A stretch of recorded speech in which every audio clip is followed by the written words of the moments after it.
What's up, y'all? Zach Dowdy here, and we got Big Al Brunel. Today we're talking transition skateboarding. We're at Linda Vista Skate Park. It's been 2 weeks since Al skated, so this is going to be breaking in. What is it, your knee? My knee, yeah, I had a little infection on it. You know, when you get a wound, you should put Neosporin on it, maybe wash it with rubbing alcohol or hydrogen peroxide first, rubbing alcohol second, you know, it's a little painful. But you gotta keep your wound clean. Mine got infected, had to get my knee drained. Basically what it looked like is a mix of like blood and like pus coming out of my knee.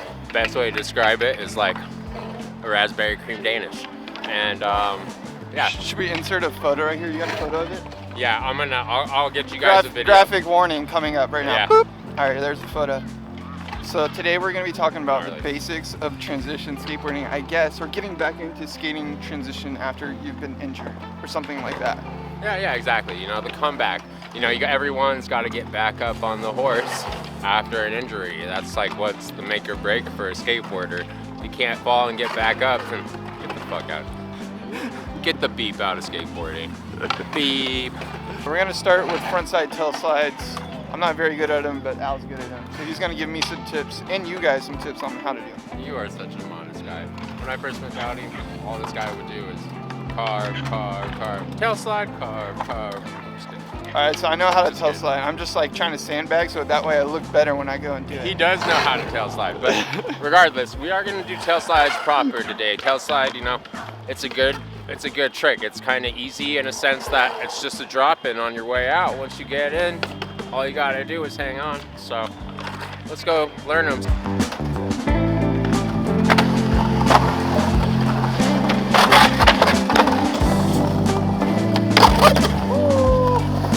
What's up, guys?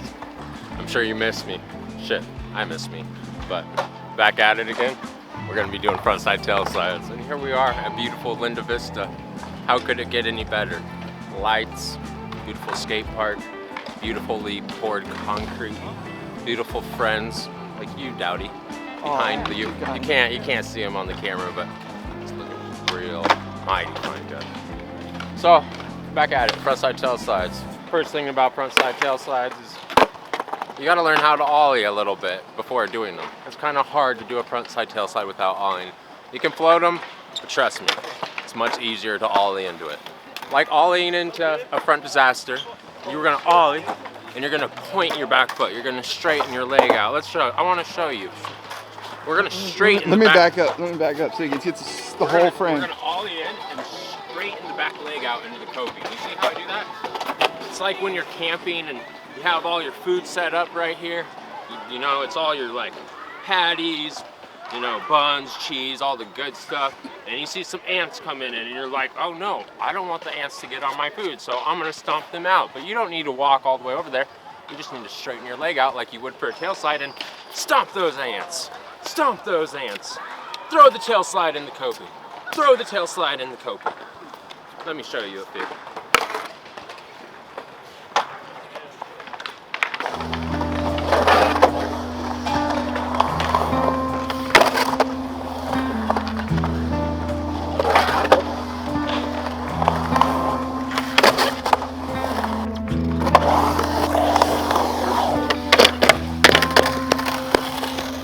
Sack the coping. So that can happen. You see, if you just try to step on the ants too hard, you might step over the coping and, you know, but there's trial and error. So you know when you do that, it was too much sauce on the try. You're too hyped. I mean, it's hard to say one can be too hyped, but I was a little too aggro, put my foot down. So, you know, just be in control of what's going on. Have your shoulders guided over your body. Once you get in that tailslide, just kind of hold your body over it. From there, it's just a drop-in. I know you guys can do that because, shit, we've been doing these YouTube things for a minute. We're way past drop-in.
So with the tail slide, lean into it.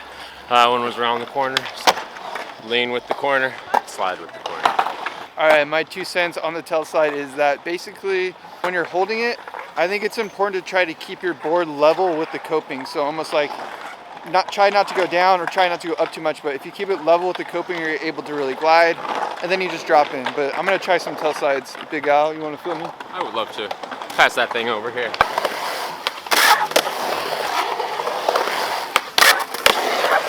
The thing with this bowl is it's kind of hard to just hit this straight wall because there's not many obstacles to give you the speed to get back up here. So things we like to do is use these side walls because you can use the side walls to get speed for the walls you want. You don't have speed, it's the lack of confidence, man. You're not going to be able to do the trick. Or if you do, it's going to be so much harder. So the more speed, generally the easier it is, but also the more you might get hurt. But that's a skateboarder, man. Screw getting hurt. Let's do this.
But I'm pretty sure by now you guys at least got tail slides out of this, so big ups to you guys.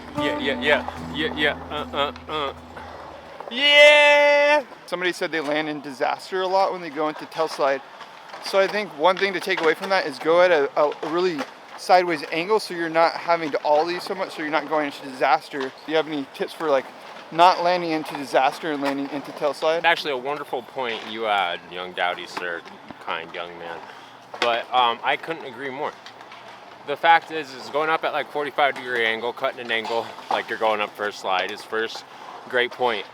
You don't want to ollie too late or even shove too late into it, too late at the coping, I mean. The higher up you do it, the more chances you're going to land in disaster. The earlier you do it, better chances you'll have of landing in the coping. When you land in the coping, don't have your weight on the deck. You know, you want your weight slightly in between on the deck and in between in the transition, a happy medium. Doing that allows you to be symmetrical, you know, with the coping in a sense that it's a ledge or a rail and you're sliding with it until you're ready to come on in. So yeah, go at an angle and just kind of keep an eye on the coping. Don't go too late and try to avoid going over the coping because that's when dangerous things can start to happen.